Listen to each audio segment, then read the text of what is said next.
नमस्कार, मी महादेव वाळुंज. मी एका सिनियर महाविद्यालयामध्ये प्राचार्य म्हणून काम करतो आणि गेली 25 वर्ष शिक्षणाच्या क्षेत्रामध्ये काम करतो. बोलणं हाच खरं तर माझा पेशा आहे, परंतु एक 5-7 मिनटामध्ये मी माझा अनुभव सांगेल. त्यातले सुरुवातीला माने सरांना मनापासून धन्यवाद देतो. त्याच्या आधी एक सुरुवात सांगतो की त्यांनी मला सांगितलं सुरुवातीलाच, म्हणजे मी इतकं वाचलेलं आहे आत्तापर्यंत, खूप वाचतो मी, परंतु ते योग्य पद्धतीनं वापरण्यासाठीचं टेक्निक सरांकडनं शिकलं. सर म्हणले सकाळी उठलं की जे काय करायचं ते होणारच आहे, अशा पद्धतीनं करायचं. मॅडमचा मला 2-3 वेळा फोन आला आणि माझ्याकडं आज तहसीलदारांचा मतदान जागृतीचा कार्यक्रम होता माझ्याच कॅम्पसमध्ये आणि तहसीलदार येणार आहेत म्हटल्यानंतर मॅडमला म्हणलं मी तुम्हाला उद्या सकाळी सांगतो. पण तो माझी अशी मनापासून इच्छा होती, कारण मी पहिल्यांदा या सगळ्या प्रोग्राममध्ये येतो आणि सरांचं ते एक मनात होतं सारखं आपल्याला जायचं आहे पुण्याला, आपल्याला जायचं आहे पुण्याला. आणि योगायोगाने 8:30ला ते आल्यानंतर मी त्यांना म्हणलं असं असं एक कार्यक्रम आहे आणि मीच प्रमुख आहे तिकडं आणि खूप आधी घेतलेलं आहे, एक माफ करा जरा खोटं बोललो आपण. पण ते म्हणले सर तुम्ही जावा, आम्ही हे सगळं मॅनेज करू. आणि त्याच्यानंतर मी 9:15ला निघलो. मॅडमला परत फोन केला की 11:30 वाजतील. ते म्हणले सर तुम्ही या, कधी पण या, पण या. तर ते जे सकारात्मक विचार करणं ही जी सवय आहे ती या परिवारात आल्यानंतर मला पहिल्यांदा लागली. खरं तर माझी स्टोरी अशी होती की 7 डिसेंबरला मी 3ऱ्या मजल्यावर राहतो, बिगवनला एकटा राहतो, माझी फॅमिली हडसरला राहते. तर मी त्या 3ऱ्या मजल्यावर जात असताना शेवटच्या एक 5-7 पायऱ्या चढताना मला थोडासा दम लागला. मी रोज 6-7 किलोमीटर चालतो, योगा करतो, पण असं कधी झालं नव्हतं. पहिल्यांदा मला असं थोडासा दम लागला आणि मला ते थोडं असं वाटलं काहीतरी होते आपल्याला.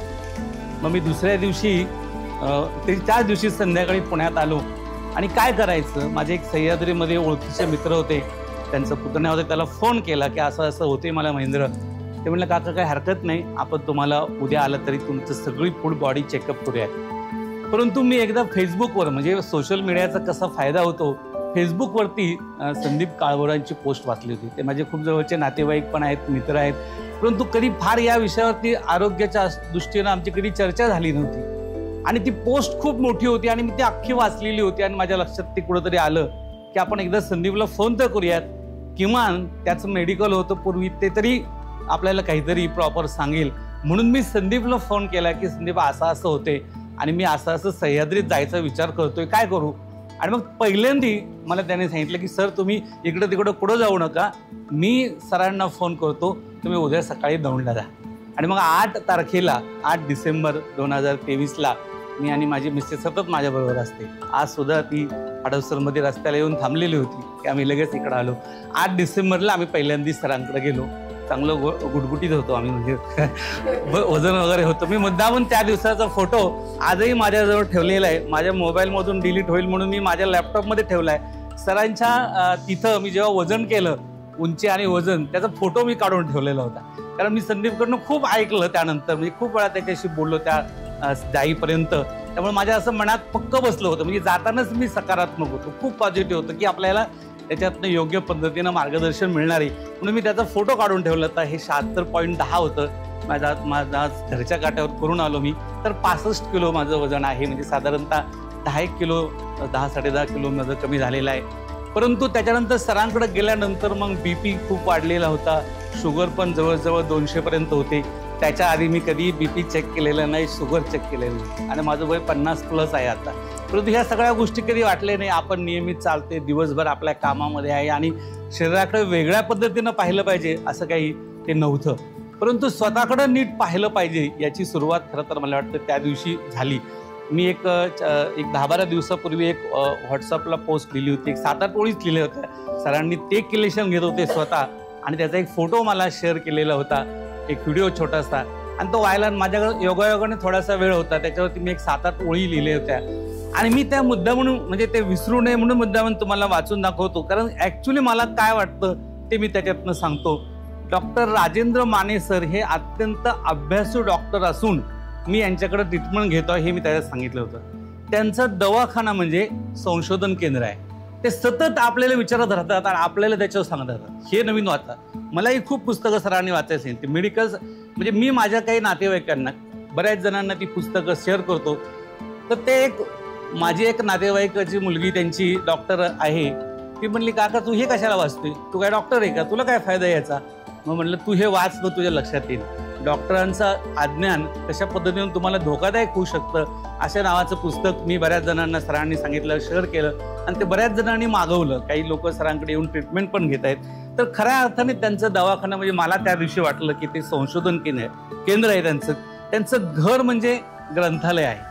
म्हणजे मी त्याच्या खाली लिहिलेलं वाक्य आजही तितकंच खरं की इतका वाचणारा माझ्या आयुष्यात दुसरा डॉक्टर मी पाहिलेला नाही. आणि हे आजही माझ्यासाठी खरं आहे. म्हणजे माझ्या घरात आलात तर माझ्याकडे भिगवणला छोट्याशा फ्लॅटमध्ये राहतो, मी हडपसरला राहतो. दोन्ही घरात आमच्याकडे फक्त पुस्तकं सापडतील तुम्हाला. म्हणजे एखाद्या प्राध्यापक एवढी पुस्तकं असलीच पाहिजे, कारण रोज आम्हाला मुलांच्या समोर नव्यानं जायचंय. पण डॉक्टरांचं पुस्तक एकदा डिग्री मिळाल्यानंतर कोणत्याच डॉक्टरांच्या दवाखान्यात मी आजपर्यंत असं पाहिलेलं नाही. इतकं वाचणारा डॉक्टर माझ्या आयुष्यात दुसरा पाहिले नाही. बरं, वाचल्यानंतर हे दुसऱ्यांना दिलं पाहिजे ही सुद्धा गोष्ट फार त्यासाठी मोठं म्हण लागतं लक्षात. त्यामुळे अत्यंत उत्साही असतात. आम्ही म्हणतो म्हणजे ते एक मुंबईचे मित्र एक दिवस मित्रांना ओळख झाली इथंच, त्यांचा माझा फोन होतो. ते म्हणले सर भेटले की आपल्याला पुढचे जेवढे दिवस सर भेटणार नाहीत तेवढ्या दिवसासाठी आपल्याला एक एनर्जी सरांकडनं मिळत असते, कारण ते कायम उत्साही असतात. आणि सरांच्या उत्साहीपणामुळं त्यांची अख्खी टीम देखील तेवढीच उत्साही असते. म्हणजे आम्हाला इतका चांगलं दवाखान्यात जातो. मग अशी बऱ्याच जणांनी ते शेअर केले की असं वाटत नाही की दवाखान्यात जातो आहोत आपण. आणि ते हेल्दी वातावरण हे सगळ्याच टीमकडे आहे. सगळ्यांच्या चेहऱ्यावरती सतत तेवढाच उत्साह असतो. कधी फोन केलं तरी फोनवर सुद्धा प्रत्येक जण अत्यंत उत्साहानं बोलणार, सर कसे आहात, काळजी घ्या वगैरे वगैरे. हे जे आपलेपण आहे ते या फील्डमध्ये मला याच्या पूर्वी कधीही अनुभवाला आलेलं नव्हतं. हे मी जाहीरपणे या ठिकाणी सांगू इच्छितो. अत्यंत उत्साही आहेत, प्रचंड सामाजिक जाण आहे, समाजाच्या आरोग्य निरोगी राहावे यासाठी सातत्याने प्रयत्नशील आहेत. हे दिंबाक आहे ते आपल्या सगळ्यांना माहिती की समाजाचं आरोग्य झालं पाहिजे यासाठी प्रयत्न करणारे हे व्यक्तिमत्व आहेत.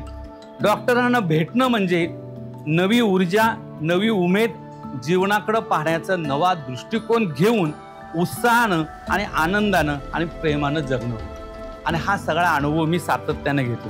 मी जाणीवपूर्वक एक वाक्य लिहिले, माझ्या आजारपणातील आणि आयुष्यातील माझी कमाई म्हणजे मला भेटलेले डॉक्टर राजेंद्र माने सर आणि त्यांचं अनमोल मार्गदर्शन ही माझ्या आयुष्यातली खरं तर फार मोठी कमाई आहे असं आज मला या ठिकाणी आवर्जून सांगावंसं वाटतं. आणि मग पुढं सांगत असताना काय झालं, सरांना भेटल्यानंतर मग शुगर वाढलेली आहे, BP वाढलेला आहे आणि ECG काढल्यानंतर तो समाधानकारक नाही आहे. हे सगळं झाल्यानंतर मग सरांनी थोडी ट्रीटमेंट सुरू केली आणि म्हणले आपण एन्जिओग्राफी करून घेऊयात. म्हणजे एखादा डॉक्टर पैशाचा पण विचार करतो. मला म्हणले तुम्ही कमला नेहरूमध्ये करा. मी म्हणलं सर नगरपालिकेच्या हॉस्पिटलमध्ये मी जर एन्जिओग्राफी करायला म्हणजे जे आहे ते मी आपल्याला सांगतो. तुम्ही जर करायला गेलो तर मी प्राचार्य आहे, माझ्या प्राध्यापकांना जरी कळलं तरी ते म्हणते अरे काय नगरपालिकेच्या हॉस्पिटलमध्ये जातो, याच्याकडे काय पैसे नाही काय. पण सर म्हणले नाही सर, ट्रीटमेंट अत्यंत चांगली आहे, व्यवस्थित होते आणि अत्यंत चांगलं हॉस्पिटल आहे. हे लोकांचे गैरसमज आहे. तुम्ही मोठ्या हॉस्पिटलला गेलात तर पहिल्यांदा एकतर तुमच्याकडून 25-30 हजार घेणार आणि ब्लॉकेज सापडलं तुम्हाला स्प्रिंग टाकूनच बाहेर पाडणार. त्यापेक्षा तुम्ही हे महानगरपालिकेच्या हॉस्पिटलमध्ये जावा. आणि खरोखर मी तिथे गेल्यानंतर खूप सुंदर ते सुद्धा हॉस्पिटल मला जाणवलं की महानगरपालिकेचं हॉस्पिटल असून सुद्धा माझा जे गैरसमज होता तो बरोबर चुकीचा आहे हे त्यांनी सिद्ध केलं. आणि मला जवळ 90% ब्लॉकेज त्या ठिकाणी निघलं. आणि मग संदीप सोबतीला असल्यामुळं फार काही शंका माझ्या मनामध्ये नव्हत्याच. आणि सरांना भेटल्यानंतर त्या सगळ्या शंका माझ्या दूर झाल्या. आणि मग मी किलेशन थेरपी सरांची या ठिकाणी सुरू केली. 26 घेतलेल्या आहेत मी, आता आणखीन पुढच्या काही घेणार आहे. आणि रेग्युलर माझं ज्या पद्धतीनं सरांनी दिलेलं डाएट आहे किंवा त्यांचे डायटिशियन ज्या पद्धतीने सांगतात त्याच्यामध्ये जराही ब्रेक करत नाही मी. परंतु सरच एक दिवस मला म्हणले, त्यांना कदाचित जाणवलं असं की हे फारच स्ट्रिक्ट पाहतात.